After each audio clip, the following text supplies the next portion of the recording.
Good morning. Good morning. How's everyone doing? For those who don't know me, I'm Reverend Alan Hicks. I'll be your celebrant and presider today. Rachel is out of town. I believe she's in Eastern Washington on a spiritual retreat type of excursion. So, is my mic on?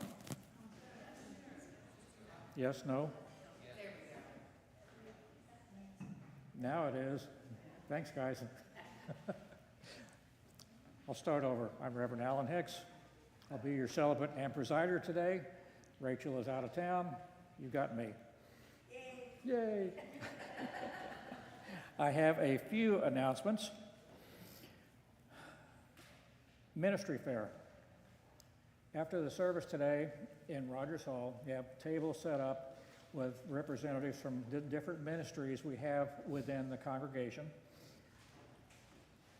Altar Guild, acolytes, Eucharistic ministers, buildings and grounds, choir, welcome, all of this. If you want to help your church this coming year with the different organizations, this is your chance to find out what it's about and to volunteer and help and sign up. It's a lot of fun. You get tied to the community. You meet new people. It's a good experience. It really is. So you have that coming up. Ministry Fair, Rogers Hall. Over here in the Marian Chapel, you have this little podium set up with a book you'll see to sign. That is for our Book of Remembrances for All Saints, which is coming up on November the 2nd, I believe it is.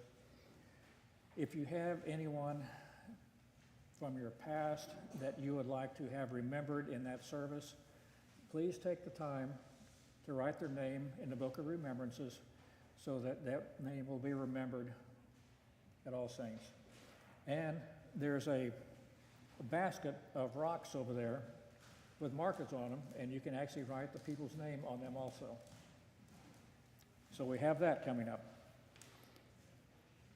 Also, today is the first Sunday of our stewardship campaign, which starts and will be here for probably the next 4 Sundays, 5 Sundays, something like that. This is our stewardship campaign, is when we talk about money and how to keep the lights on in the church for the coming year. So we're going to have people come up, one person during each service for the next few weeks, just to talk about their love of Trinity and of the community here and why they want to be involved with us. The pledge cards have been sent out. I received mine in the mail this past week. You should be receiving them. If you haven't, get in touch with the church office and they will give you your pledge card. So we have that going on. What else? Are there any announcements? Yes, another announcement. Deb.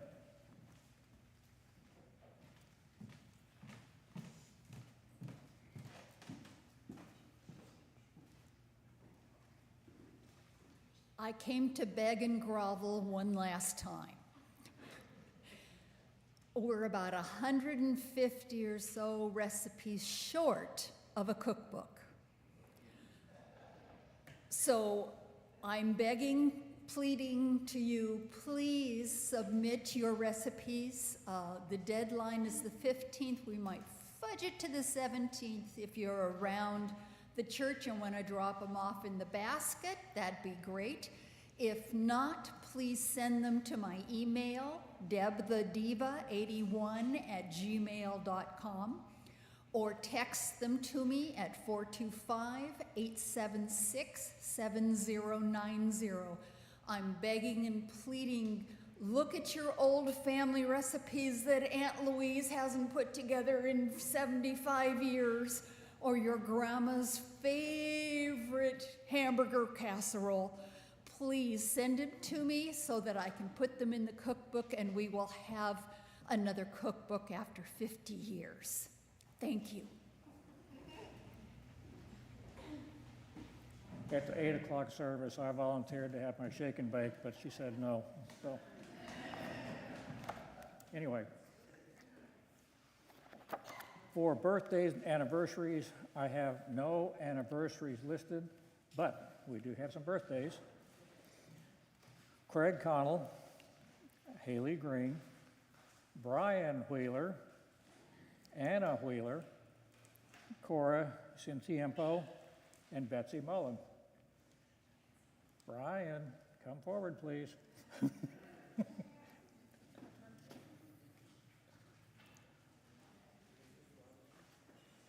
All right. Hi, guys. The infamous Mike.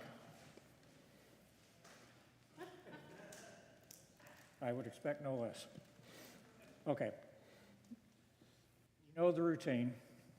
Would you care to share how many years you've been walking on this earth? Sure, I'd love to share that. I am celebrating my daughter's 24th birthday on my 33rd anniversary of my birth. Anyone got a calculator? 57. 57. 57. Do you have any words of wisdom that you have gained in these 57 years that you'd like to share? Well, I would share that God walks with you throughout life. It is your job to see that walk with Him in the mysteries that He unfolds in front of you. You're along for that ride, and trust that kindness will take you everywhere.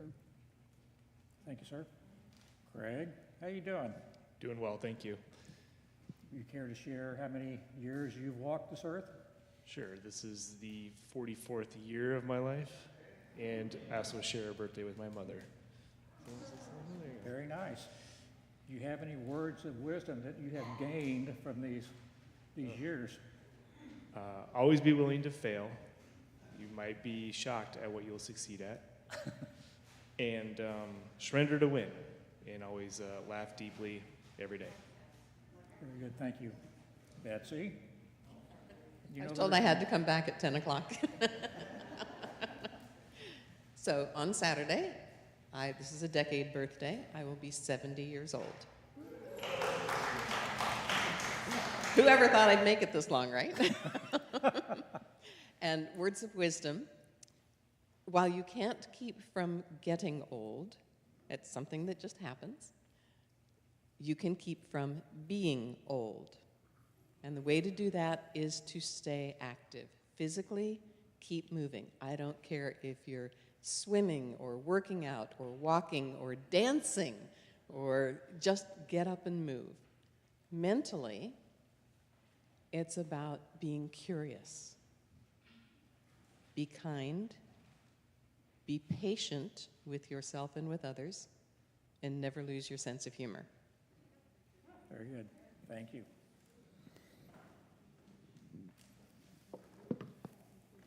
Okay, on your laminated sheet, you have in front of you the second prayer down, our birthday prayer. Let us pray together. Watch over your children, O Lord, as their days increase. Bless and guide them wherever they may be. Strengthen them when they stand. Comfort them when discouraged or sorrowful. Raise them up if they fall. And in your hearts, may your peace, which passes all understanding, abide all the days of their lives. Through Jesus Christ our Lord. Amen. May the Lord be with you always. Bless you, guide you, protect you. In Christ's name, amen. Thank you.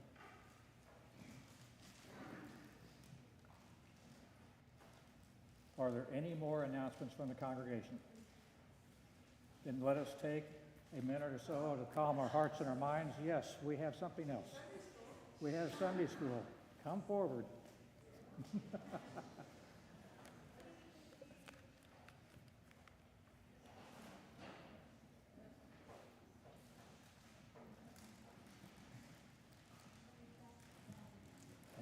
Thank you for the reminder. Yes, it is, a family day. Laminated sheet, the first prayer. We give thanks, Lord, for the gift of our children and youth. Bless them, their parents, teachers, with your grace, that young hearts and minds might be nurtured by your abiding love and patience through us. Amen. Lord bless you, keep you, bless you, bless you. Amen. Thank you. Okay, let us take a moment to calm our hearts and our minds as we prepare for our service. Thank you.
Blessed be God, our Creator, Redeemer, and Sustainer, and blessed be God's name, now and forever. Amen.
God be with you. Let us pray.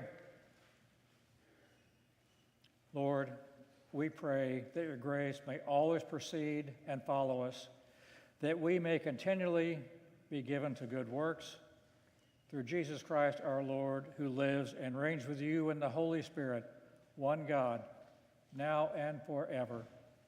Amen. Please be seated.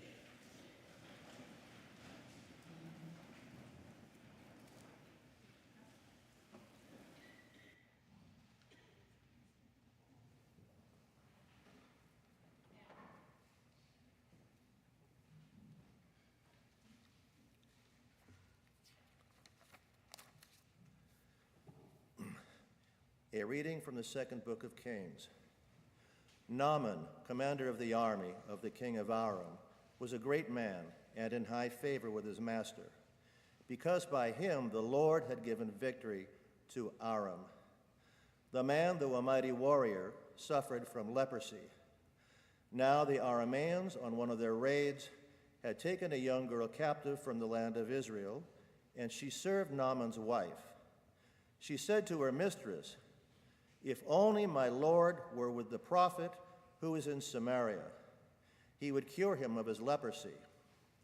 When the king of Israel read the letter, he tore his clothes and said, "Am I God to give life or death, that this man sends word to me to cure a man of his leprosy? Just look and see how he is trying to pick a quarrel with me." But when Elisha, the man of God, heard that the king of Israel had torn his clothes, he sent a message to the king. "Why have you torn your clothes? Let him come to me that he may learn that there is a prophet in Israel." So Naaman came with his horses and chariots and halted at the entrance of Elisha's house. Elisha sent a messenger to him, saying, "Go wash in the Jordan 7 times, and your flesh shall be restored, and you shall be clean." But Naaman became angry and went away, saying, "I thought that for me he would surely come out and stand and call on the name of the Lord his God, and would wave his hand over the spot and cure the leprosy. Are not Abana and Pharpar, the rivers of Damascus, better than all the waters of Israel? Could I not wash in them and be clean?" He turned and went away in a rage. But his servants approached and said to him, "Father, if the prophet had commanded you to do something difficult, would you not have done it? How much more when all he said to you was, 'Wash and be clean'?" So he went down and immersed himself 7 times in the Jordan, according to the word of the man of God. His flesh was restored like the flesh of a young boy, and he was clean. Then he returned to the man of God, he and all his company. He came and stood before him and said, "Now I know that there is no God in all the earth except in Israel." Hear what the Spirit is saying to God's people. Thanks be to God.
A reading from the second letter of Paul to Timothy. Remember Jesus Christ, raised from the dead, a descendant of David. That is my gospel, for which I suffer hardship, even to the point of being chained like a criminal. But the word of God is not chained. Therefore, I endure everything for the sake of the elect, so that they may also obtain the salvation that is in Christ Jesus, with eternal glory. The saying is sure: if we have died with him, we will also live with him. If we endure, we will also reign with him. If we deny him, he will also deny us. If we are faithless, he remains faithful, for he cannot deny himself. Remind them of this and warn them before God that they are to avoid wrangling over words, which does no good but only ruins those who are listening. Do your best to present yourself to God as one approved by him, a worker who has no need to be ashamed, rightly explaining the word of truth. Hear what the Spirit is saying to God's people. Thanks be to God.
The Holy Gospel of our Lord Jesus Christ, according to Luke.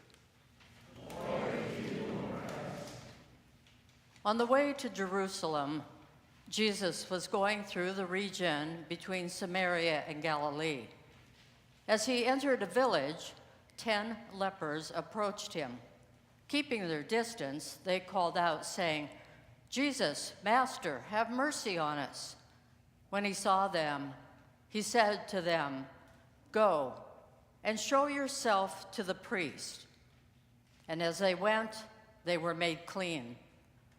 Then one of them, when he saw that he was healed, turned back, praising God with a loud voice. He prostrated himself at Jesus' feet and thanked him. And he was a Samaritan. Then Jesus asked, "Were not 10 made clean? But the other 9, where are they? Was none of them found to return and give praise to God except this foreigner?"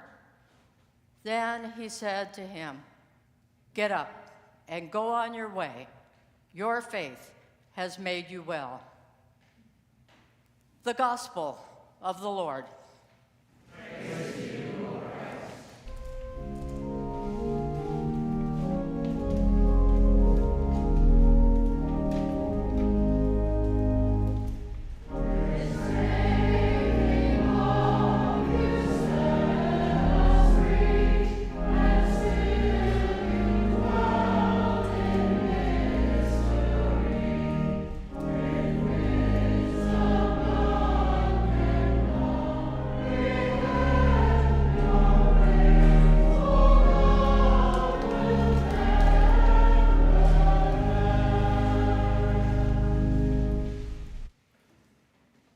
most gracious and loving God, be with us today as we worship together.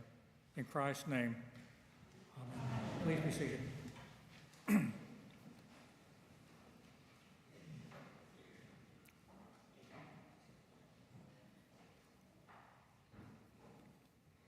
Interesting readings today, huh? Now, I know that we have quite a few experienced travelers here in our congregation. Have any of you ever been to Hawaii? Got a few. It's one of the most beautiful locations in the whole world. The weather, the blue ocean, the stunning mountains and valleys, and the truly open and welcoming people who live there. Okay, pop quiz. How many islands make up Hawaii? Anyone? Five. 137. Now, there are 8 main large islands where most people live, but a whole lot of smaller ones. So, in your travels, did you ever have the chance to visit Molokai? Anyone? Back in the back. Another pop quiz. Why was it at one point illegal to visit that certain part of the island? Bingo. That one section of the island of Molokai was designated as a leper colony in 1866. Forced segregation removed anyone infected with leprosy to that part of the island because it was a very contagious disease, and there was a running epidemic in the general population. So they had to get the people out. There was no cure. People were forcibly removed from their families and sent to that very tip of the island to get them away from the general populations. Conditions were very harsh. They essentially took the people there and abandoned them. Very little housing. Food was scarce at best. There was no cure at that time. Essentially, if you were sent there, it was a death sentence. You were ostracized from society. You had no hope. And this was the legacy of leprosy throughout history. Okay, now, it's now called Hansen's disease, if you didn't know. And there are cures available. Cures came about sometime in the 1940s. And once these cures are given to a person, healing actually comes fairly rapidly. So people to this day, they can be healed and they're not ostracized. They can be part of society again. But that wasn't the case back then. So 2 of our readings today, if you noticed, talk about the scourge of leprosy and its devastating effects it has on the people who were infected. But these readings also talk about redemption, healing, and the power of faith in a world of doubt, darkness, and hopelessness. I really like the Old Testament and Gospel readings we had. In our Old Testament reading, we have this military commander from Aram, from which we get the term Aramean, the Aramaic language, who led his army to victory and was highly thought of, but he contracted leprosy. To him, this was a death sentence. He was on his way to being ostracized from society. There was no cure, highly contagious. It struck him at the height of his career. Now, during one of his military campaigns, his army captured a young girl from Israel. Doesn't speak highly about that, but that's another story. But she served as Naaman's handmaiden. And this young girl, apparently she semi-liked where she was at, said, "If only my Lord were with the prophet who was in Samaria. He would cure him of his leprosy. And you have to remember here that Naaman was staring at a death sentence. He was desperate. He would grab at anything that might have him some hope of a future, even listening to a captured young girl. Now, no one listened to the words of a young girl, especially one that wasn't one of their own. But he did, and a letter was sent to the king of Israel requesting that Naaman be healed. Well, the king of Israel, it blew his mind. The king is just a man, in king's clothes, of course. He didn't have the power to cure a man of a deadly disease. Was he being set up for a war or a quarrel? He couldn't refuse to help and risk his nation being invaded. So what was he supposed to do? What Israel did have was a true prophet of God, Elijah. Now, I want to give a quick little aside here. Do you know what a prophet actually is? Most people assume it is someone who can foretell the future of things that will unfold. That's not actually what a prophet does, although future events might indeed be affected by what they say. A prophet is a person who spoke for God and who communicated God's message courageously to God's chosen people. Prophets received their appointments directly from God. Except for God's call, prophets had no special qualifications. They appeared from all walks of life: shepherds, farmers, princes, priests, even some women. Jesus even referred to himself as a prophet in John 12. The people chosen to deliver these people were chosen to deliver to the people what God wanted them to know, to learn, or to experience. God would tell the prophets what to say to get people on a different path or a different way of thinking. This included glorifying God through acts of great power or mercy, like healing a person with leprosy. Now, getting back to Naaman, he went to see Elijah, who sent word to Naaman to go to the river Jordan, wash 7 times, and he'd be made clean. How simple is that? Obviously too simple for Naaman. He apparently expected a great show, power, thunder, pyrotechnics, something. No, just go down to the river Jordan, wash yourself 7 times. Finally he did, and he was healed. Sometimes you have to get out of your own way to get back on a path. Naaman did and became a new man. Physically, his leprosy was gone, and he would live. But much more importantly, spiritually, he awoke. He became aware of the power and the authority of God and of God's mercy.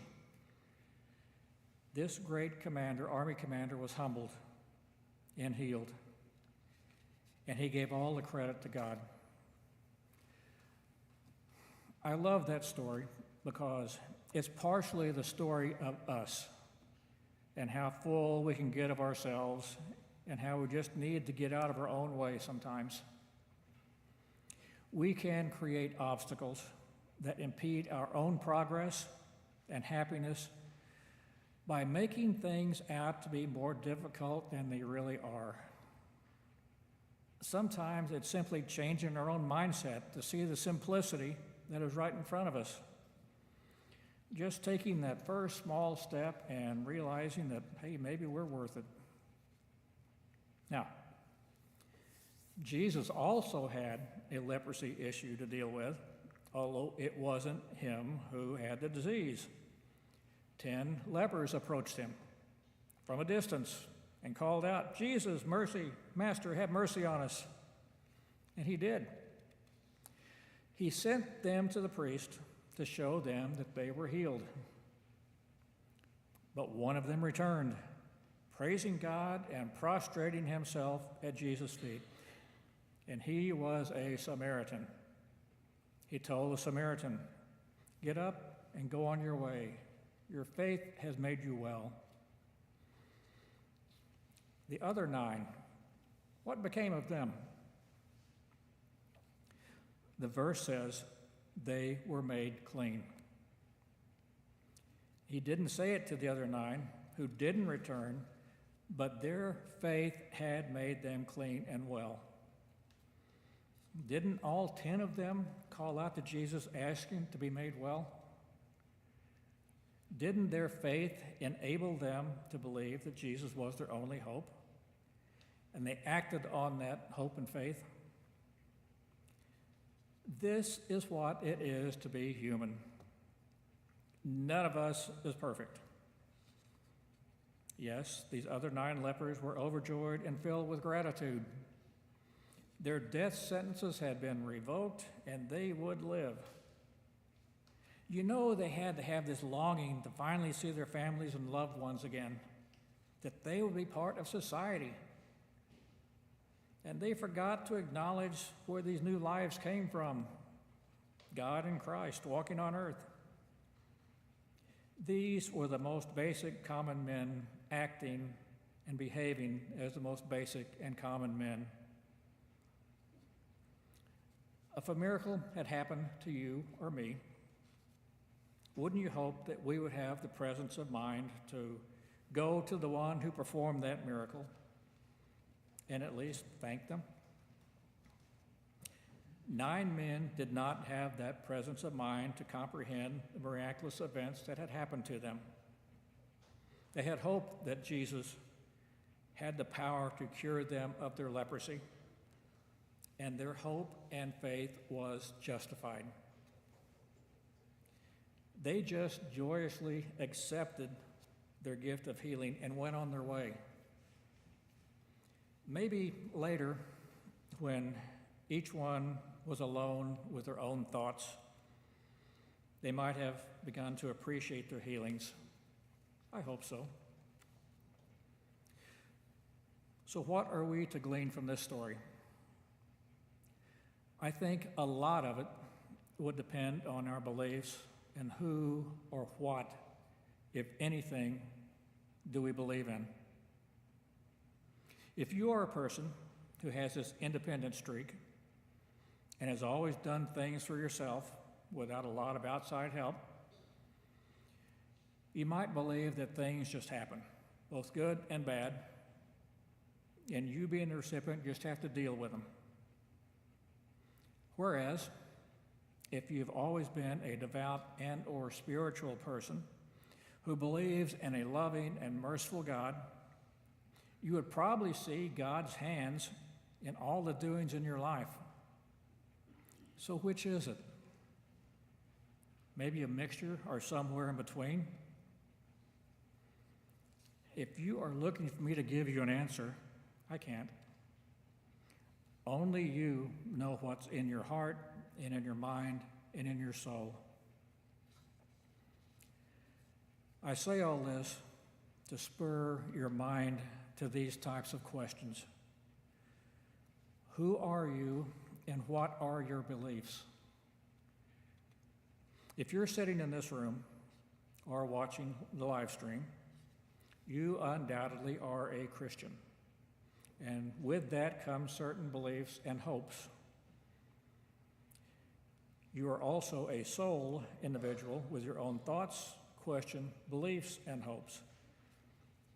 And believe me when I say that there are many flavors of Christianity in all styles of worship and fervor, and that's all okay. But the basics of Christianity are there for everyone. This is who we are, and our core beliefs, no matter the denomination, are all the same. There is one Jesus, the Son of God, made of flesh, who lived and walked among us, and showed us how to live our lives. This was a man who could heal the sick, make the blind see, raise the dead, and even cure 10 lepers on a country road. You get to decide what you want to believe or not, but the evidence is there. An army commander was healed by God's power simply by washing in a river 7 times. He humbled himself and praised God. So simple, yet so profound. 10 lepers took a chance and asked the Son of God for help, and they were cured. They humbled themselves in the asking and were rewarded. And one of them showed true gratitude and gave honor and glory to God. When good things happen to us, let us humble ourselves and thank God for the opportunity to receive the graces and the healing and the goodness that can come from God. For God so loved the world that he gave his only begotten Son, that whosoever would believe in him would not perish, but have life everlasting. Thanks be to God. Amen. So that's the end of the sermon. Now it's time for the commercial.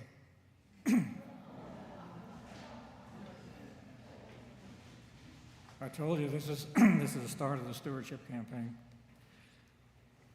Trinity Episcopal Church in Everett, Washington, is a wonderful place to attend, to worship, to have fellowship, and to break bread and companionship with dear friends.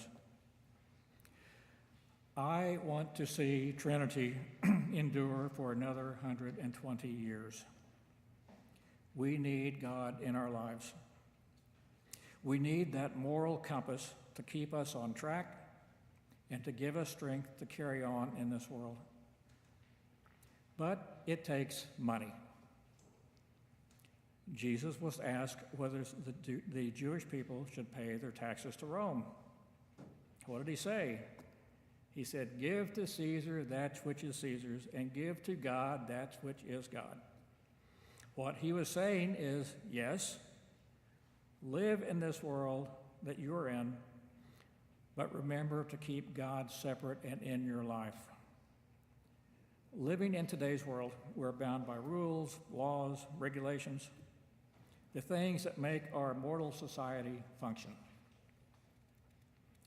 And that means giving up some money you earn to keep your church going in this world throughout the year. We're now entering that time of year when we're beginning our annual stewardship campaign. And yes, I know a lot of terms have been applied to it throughout the years, you know, the big begathon, dialing for dollars, etc., yada, yada. But what it is a chance for everyone to ensure the survival of Trinity, your church, for the next 120 years. For our children, our children's children, and their children. We are in this world, so we have to survive in this world. I would hate to think what society would be like without churches and their support systems. The Bible asks people to tithe, to give 10% of what you make. I know for many people that is hard, if not impossible. For some, it's much easier. But what I do ask is to kindly give what you can so that we can contribute and continue. Now, a little about me. I am a retired person now, except for this clergy gig I have going on. I worked all my life, and many times there was no way I could tithe, but I gave what I could. I don't think God smirked and gave me this. We do what we can. I have been retired from Boeing for 9 years now, and I cannot believe how quickly that time has gone by. My income is very fixed. So I know what some of you are thinking, but I just automatically tithe my 10% each year before I ever take anything else out. And the balance is what I live on. I don't even notice it being gone. Can you do the same? Will you do the same? Now, you will be hearing testimonials in the coming weeks from very real people in our congregation who give to our church, who are involved in our church. And in a few moments, you will hear of your first one. We're just starting this drive, and I hope you will all contribute. And I don't want to slight any of our online live streaming congregants. You are also part of our congregation too. Though you might not be able to be with us in person all the time, it is through your continued help also that we are able to broadcast and to keep our services available for you to watch every Sunday. We really need your assistance. There's banners on the video saying how to get in touch with us, so we'd love to hear from you. So please help where you can and when you can. Okay, the commercial break is over, and the congregation said, "Amen." So at this time, I call forth our first person, Michelle Wheeler, to talk a little bit about Trinity.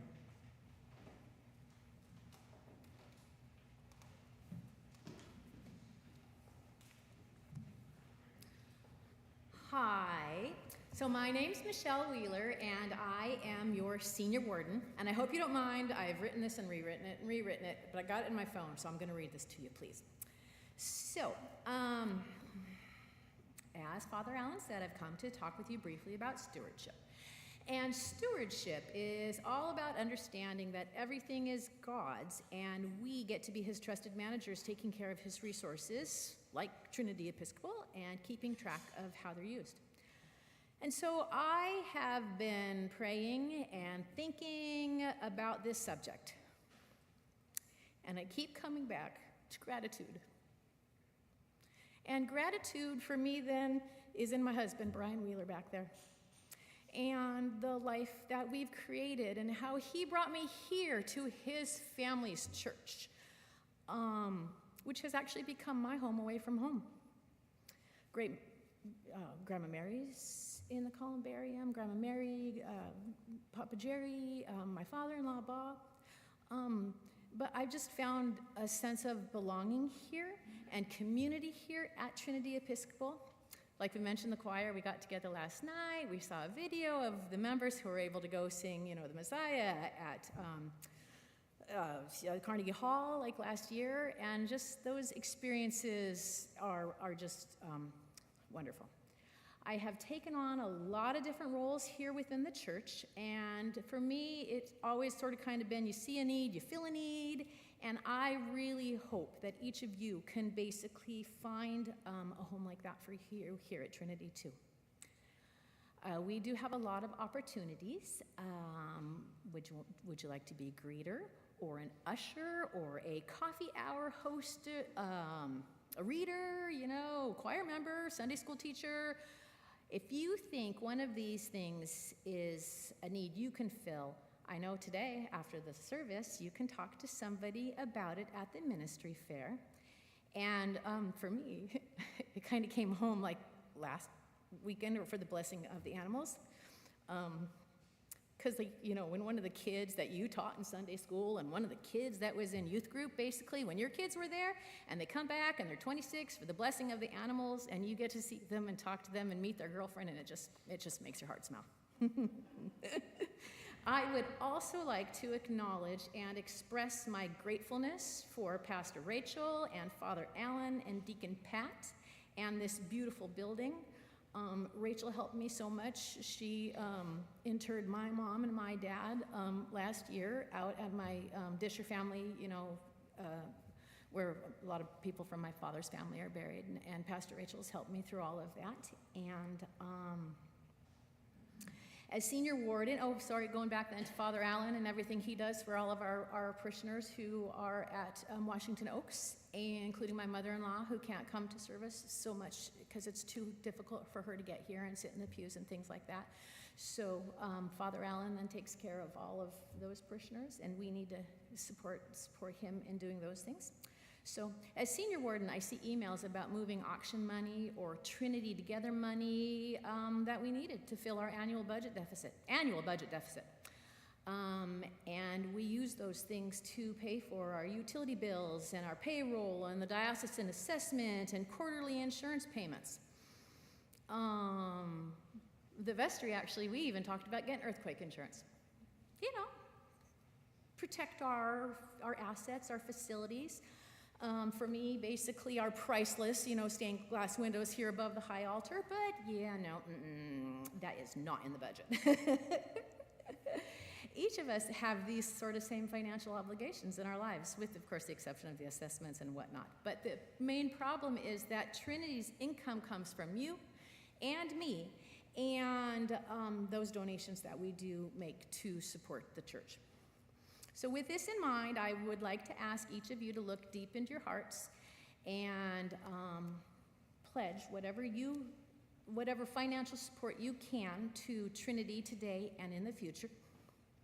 So I'm just hoping you will join with me in choosing grace and joy and love, and just pray and think about who you are and where you fit in this Trinity family here, because we're amazing, and help us, our community, thrive and grow. Thank you.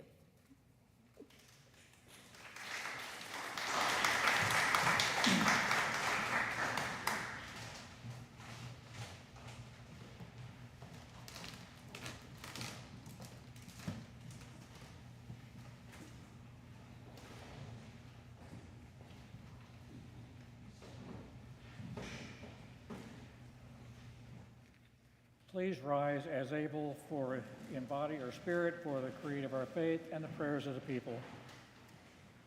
As we say together, we believe in one God, the Father, the Almighty, maker of heaven and earth, of all that is seen and unseen.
Let us pray for the church and the world. Gracious God, grant your comfort and inspiration to all who love you. Grant that all those who profess your holy name may live together, united in the truth of your love, and reveal your glory in the world. Christ, in your mercy, hear our prayer. Guide the people of this land and of all nations in the ways of justice and peace, that we may honor one another and serve the common good. We especially pray for all those seeking refuge from the violence of war, for families who are grieving, for those who are working hard for peace, Comfort survivors and encourage, by your grace, those communities who are faced with rebuilding, that well-being may be restored to all peoples. Christ, in your mercy, hear our prayer. Give us all a reverence for the earth as your own creation and for the diversity that you have made, that we may live in harmony with the earth and with one another, that the land, the sea, and the sky may sustain the creatures who live here, supported by the responsible stewardship of the human community. Christ, in your mercy, hear our prayer. Bless all those whose lives are closely linked with ours. Grant that we may serve Christ in them and love one another as God loves us. Christ, in your mercy, hear our prayer. Comfort and heal all those who suffer in body, mind, or spirit. Give them courage and hope in their challenges, that they may know the respite of peace and the healing restoration of joy. Christ, in your mercy, hear our prayer. We commend to your mercy all who have died, that your hopes for them may have been fulfilled. We pray that when our time comes to join our ancestors, we may return to you with hearts full of love, to share with all your saints in your eternal kingdom. Christ, in your mercy, hear our prayer. Gracious Creator, you know our needs before we ask, and give us more than we know to seek. Grant us the strength and courage to cultivate our lives and your creation in ways that bring greater healing and hope to the world, that we might realize ourselves and the world that you call us to be as those committed through our baptismal covenant to serve within the faithful stewardship of Christ. Amen. Let us confess our sins against God and our neighbor. Most merciful God, we confess that we have sinned against you in thought, word, and deed. By what we have done and by what we have left undone. We have not loved you with our whole heart. We have not loved our neighbors as ourselves.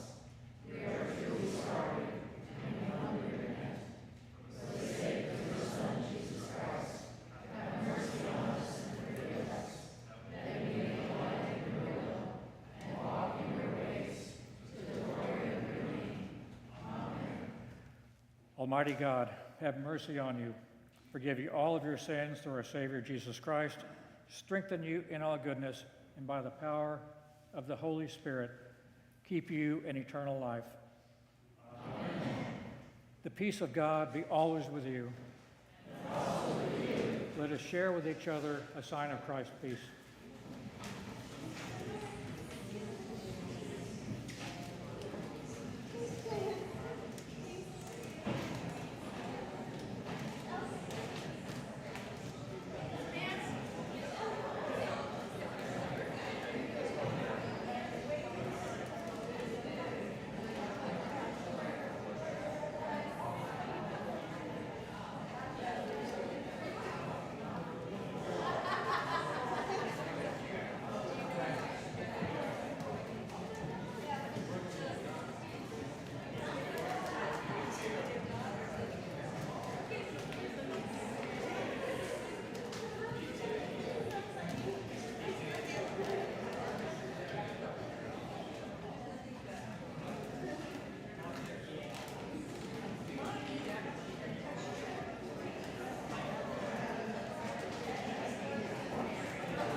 Let us walk in love as Christ walked in love and gave himself for us, an offering and a sacrifice through love.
The Lord be with you.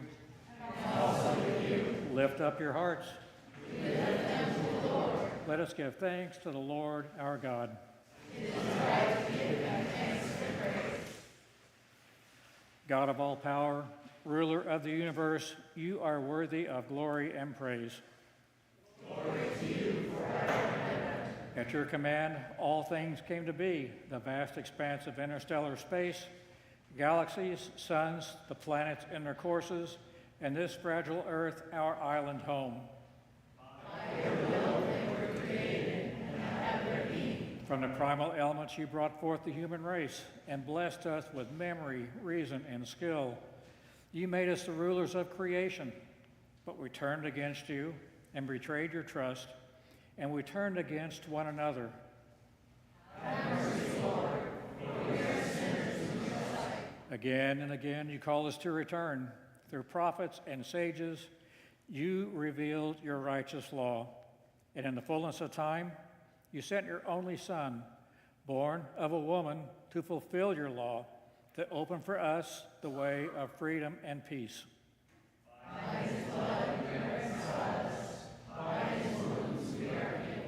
Therefore we praise you, joining with the heavenly chorus and with prophets, apostles, and martyrs, and with all those in every generation who have looked to you in hope to proclaim with them your glory in their unending hymn.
And so, Creator, we who have been redeemed by him and made a new people by water and the Spirit, now bring before you these gifts.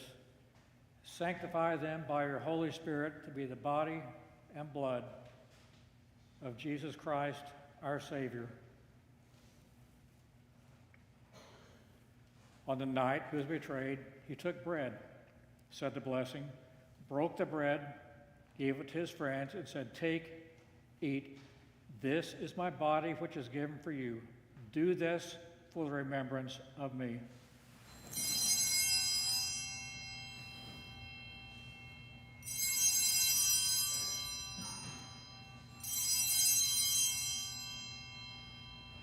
After supper, he took the cup of wine, gave thanks, and said, "Drink this, all of you. This is my blood of the new covenant, which is shed for you and for many for the forgiveness of sins. Whenever you drink it, do this for the remembrance of me."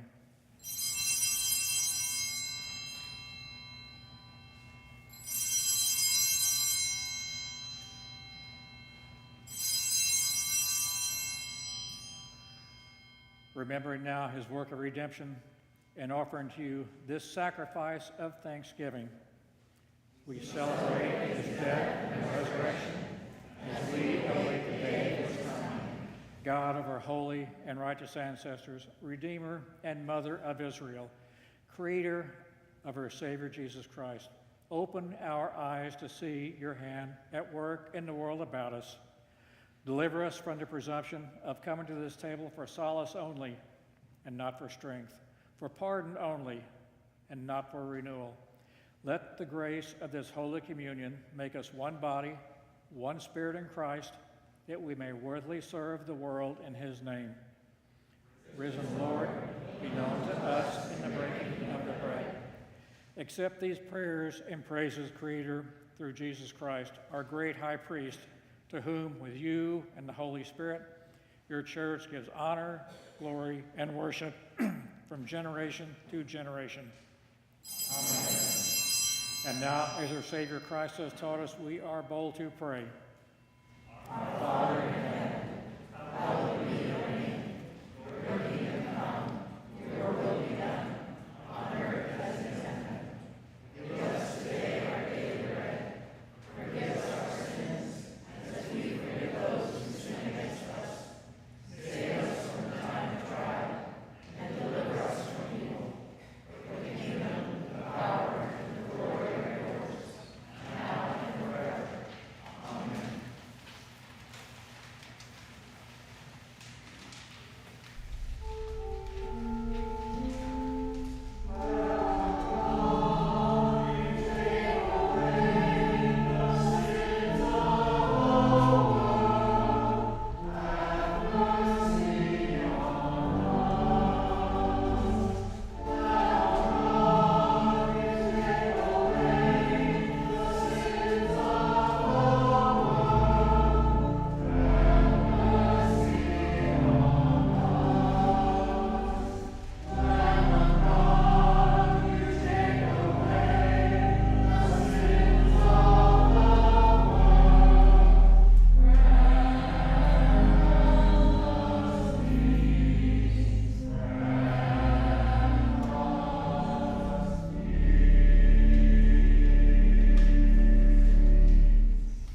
Look, the body of Christ is broken for the life of the world.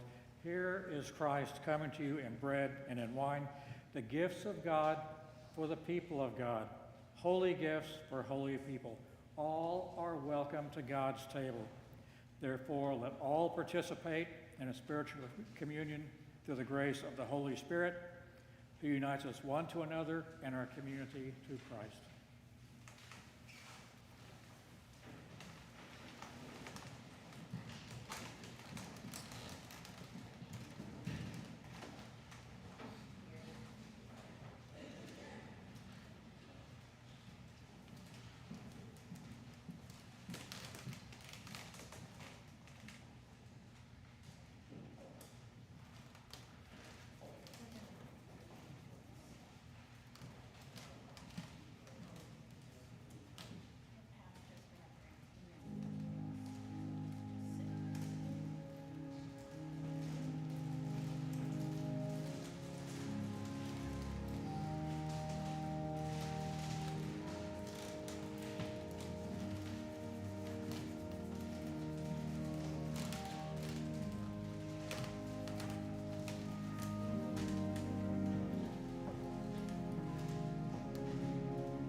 Please rise as able for our post-communion prayer.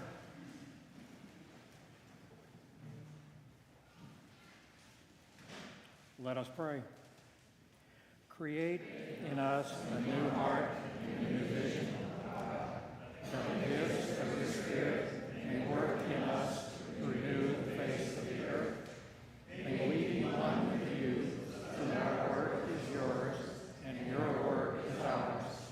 May the blessings of this shared meal, done in the name of your Son, transform our lives to reflect your glory in creation and send forth into the world to do the work you have given us to do, to heal, to restore, and to renew. Through Jesus Christ, our Savior, who was and is to come, dwelling in the midst of life, with you and the Holy Spirit, one God, now and forever. Amen. May God, who established the dance of creation, who marveled at the lilies of the field, who transforms chaos to order, lead us to transform our lives and the church, to listen to the voice of all creatures that reflect God's glory in creation. And may the blessing of our Creator, who is our Redeemer and Sustainer, find home in your life and incarnation through your actions. Amen.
Hallelujah. Hallelujah. Go in peace to love and to serve the Lord.